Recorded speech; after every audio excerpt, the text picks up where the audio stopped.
Students, ప్రతి వారికి ఏదో ఒక లక్ష్యం ఉంటుంది.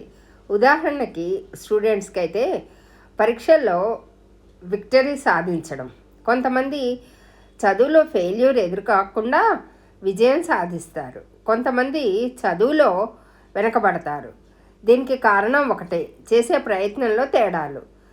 చదువులో ఒక విద్యార్థి పెద్దగా తెలివితేటలు లేకపోయినా నిరంతర ప్రయత్నంతో విజయం సాధించవచ్చు. సరిగ్గా ప్రయత్నించిన విద్యార్థి ఎంత తెలివిగలవాడైనా చదువులో ఫెయిల్యూర్ ఎదురు కావచ్చు. మనం చేసే పని పట్ల ఆసక్తి, శ్రద్ధ, చేసే మెథడ్లో సరైన ప్రయత్నమే విజయాన్ని తెచ్చిపెడుతుంది. ఒక్కొక్కసారి ఒక మెథడ్లో ప్రయత్నాలు చేసినప్పుడు విక్టరీ లభించకపోవచ్చు. అప్పుడు మనం చేయవలసింది ఆ పనిని వదిలివేయడం కాదు, ఇంకో మెథడ్లో లక్ష్య సాధనకు ప్రయత్నించి విక్టరీ సాధించాలి. ఏదైనా ముందుగా సాధ్యాసాధ్యాలను ఆలోచించి లక్ష్యాన్ని నిర్ణయించుకోవాలి.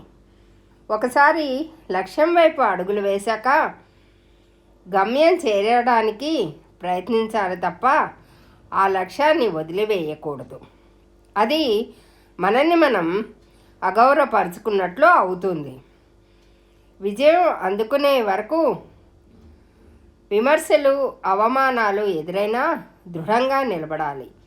ఎందుకంటే ఆ లక్ష్యం మన జీవితాలకు సంబంధించినది కదా. ఎవరో ఏదో అన్నారని, అంటున్నారని మన లక్ష్యాన్ని వదిలివేయడం వల్ల అయోమయ స్థితి ఏర్పడడం తప్ప ఏమీ లాభం లేదు. విమర్శలు, అవమానాలు, హేళనలు తాత్కాలికమే తప్ప మన జీవితం కాదని నమ్మి తమ లక్ష్య సాధనకు ప్రయత్నించి విజయం సాధించాలి. విమర్శకులకు మన విజయమే సమాధానం